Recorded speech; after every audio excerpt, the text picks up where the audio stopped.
Okay, so let's dive in. We've got some pretty interesting news today focusing on Todd and Julie Chrisley, the reality TV folks. Yeah, and we're digging into one specific report here, an excerpt from a WSMV4 Nashville YouTube transcript, actually. It Right. covers a really big recent development. Right. And our plan is basically to unpack this account, see what it tells us, what events it covers, and, what insights we can get just from this one source. Exactly, step by step through their reporting of the situation. So first off, this WSMV report reminds us who they are. Chrisley Knows Best, that show.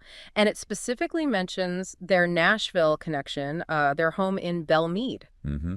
Roots them right there in Music City, according to this source. And the core issue, the reason this is all happening, goes back to their conviction.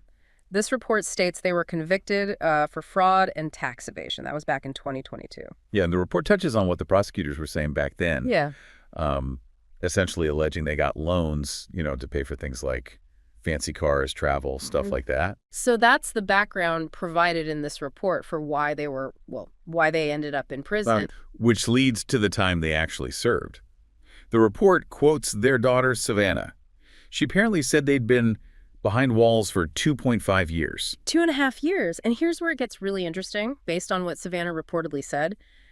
She mentioned they were expecting, way longer sentences. Yeah, she said they thought it would be 12 years for Todd and 7 for Julie. 12 and 7, compared to the 2.5 served.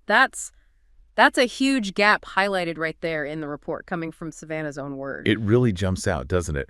And the reason for that gap, the reason they're out after 2.5 years, according to this WSMV piece, President Trump apparently signed pardons for them. Today, the report says. Wow. Okay.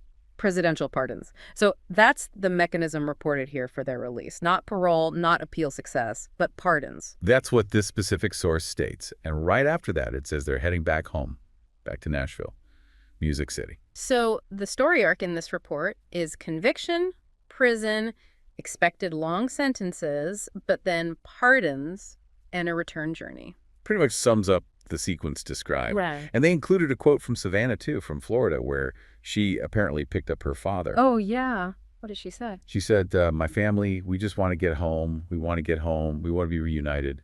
You can kind of feel the relief there, I think. Yeah, definitely sounds like it. The report also quotes her acknowledging it won't be easy, though, saying something like, it's going to take a while. Right. And she even mentioned potential PTSD, which is, quite a thing to mention publicly. It is. And one last detail from Savannah, mentioned in the report, her brother was picking up their mom from a different prison, one in Kentucky.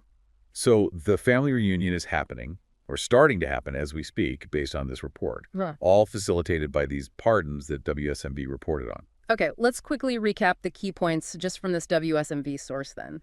Convicted for fraud and tax evasion in 22, served 2.5 years. Despite, according to Savannah, the report, expecting much longer, 12 and 7 years. Then the report states President Trump signed pardons today, and now they're reportedly on their way back to Nashville. That's the narrative presented in this specific account.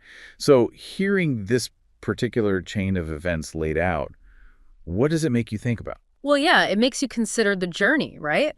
From that conviction, those reported expected sentences, to serving a fraction of that time and then getting a presidential pardon. It certainly highlights a specific pathway through the justice system, or maybe intersecting with the executive branch in this case. Exactly. And maybe this is the final thought to leave people with, based purely on this report we've looked at.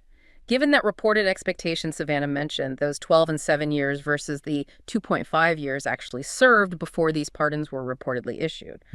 What does this specific sequence, as laid out just in this WSMV report, tell us, or perhaps illustrate, about the kinds of possibilities and, sudden turns that can actually happen within the legal and governmental systems? Yeah, it's definitely a striking example of how things can change course based on this one report. Something to consider. It really is. Thank you for listening to Justice for the Souls podcast.